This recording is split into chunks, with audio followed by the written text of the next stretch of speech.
Hi everybody, thanks for joining. This is Eric with Premier Pack Dog Training. I don't know if you've seen it, but there's been a little push by some of the big box retailers that want to push toward a positive only approach that does not include the e-collar. So I wanted to show the work here because I think it's important, because you may be imagining it being a lot worse than it actually is. It's a communication device that I can use to talk to my dog remotely. Okay? You may have noticed how your dog will behave for you on leash and blow you off leash. This is a game changer in that regards. So, what I'm going to do now is I have Phoenix. She's been conditioned to understand the language of the prong collar so far, which is another great communication tool.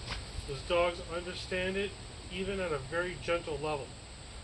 So, she just got her e-collar put on. What I'm going to do now is I'm going to condition her to the feeling, because it's a foreign feeling and she doesn't know what to do with it. Now, actually with her, she did have another e-collar on before, but I'm going to restart that process as a professional. So I got my long line, I've got my bag of treats here, and we're going to, have some fun with it, okay? Now I'm going to first figure out what level she responds to.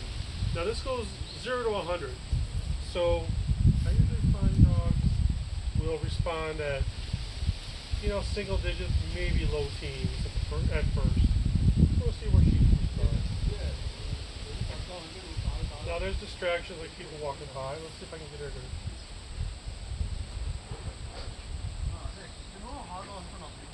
Okay, she felt that. That was an 8. So I'm going to back that down a little bit. I'm going to say a 6. So what I'm going to do is I'm going to push the button. I'm going to call her to me, and as soon as she turns to come to me, she's going to come, and I'm going to give her a reward. And I have this to offer some guidance as well. So I'm going to have a treat ready. Wait for her to get a little distracted. Yes. Hit the button. Phoenix, come. Yep. Good girl. So, I push the button, I told her to come. As soon as she turned to come, I released that button.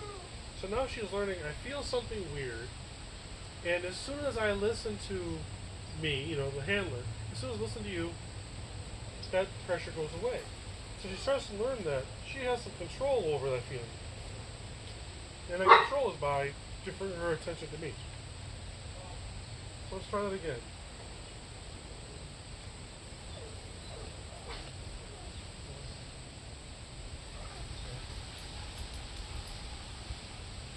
We'll turn it on. Come. Yep. Good girl. So that little shake of the head, you could tell she was feeling it. But as soon as she turned to come to me, it went away. So that's the process. I mean, is that hard on a dog? No. In the end, see this field out here? In the end, we can let her run the field. We can let her go off leash, and we can have some reliability because of tools like this. Don't let that manipulation get to you and try to ban such a great tool. Here, come. Yep. Good girl.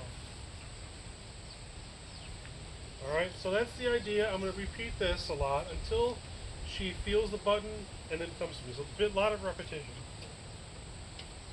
Come. Good girl. Yep. Oh. I try to let her get distracted a little bit so she's not just simply hanging around me for treats.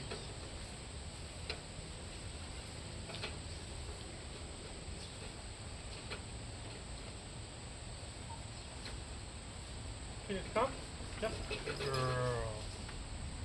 So again, I'm raising my hand, I'm turning it on, telling her to come, she turns to come, it goes away, it releases.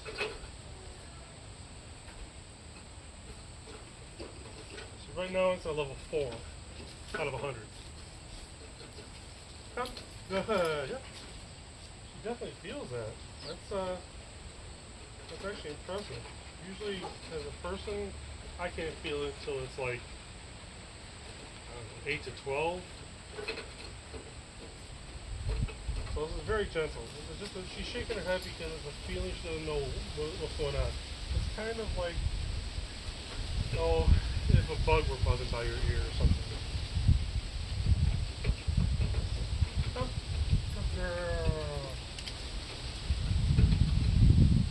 Alright, so a lot of repetition of this, build the communication, and then eventually we're going to use that communication to get her attention. We're going to be able to use that communication to tell her to stop doing something as well. And she's not going to be freaked out about it because she understands. Now, it's also good to note that even though people call it the shock collar, it's not really fair to call it a shock because of the feeling or the type of stimulation. It's a lot more blunt than a harsh shock you might be considering or imagining. It's more of like a muscle stimulator. I guess that's the best way I can describe it. But it's a blunt feeling. It's not the harsh feeling. So I'll get her moving around.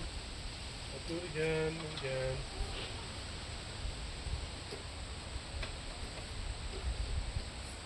Okay, Scout, good girl.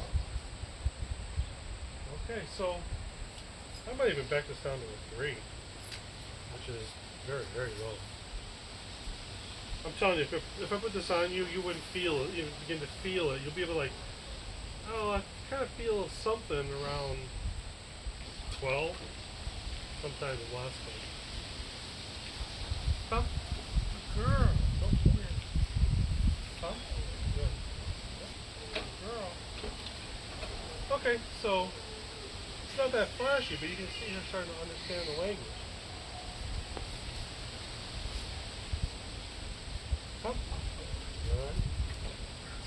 So right now we're just making so she can feel it, and then she knows what to do with it to make it go away. So, do it a couple more times.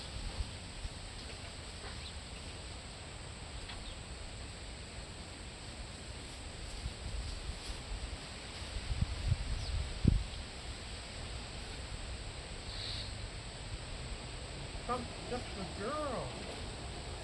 I can kind of see her recognizing the feeling and then remember what to do about it. Good girl. That time you saw, she turned around. I pushed the button and she turned around to look at me. That is the first signs of it really catching on. Okay, good. Good. Alright, you saw her come to me right there. I pushed the button. So we're finding good success already. Good girl! So, you see her catching on. I wish I had a box to let you know that when I was pushing the button, but let's try this again. I'm going to raise my finger when I push the button. Okay. Good girl! You see, she felt it, and then she figured out what to do about it. I can dig one more tree out here for you. There you go. This is a good, happy experience. So, consider that a very good session. We'll probably cut it short. Just do little bits at a time throughout the day. Don't want to overextend it to the point where she's sick of working with you. Want to leave her wanting more, right? All right. Thanks for watching.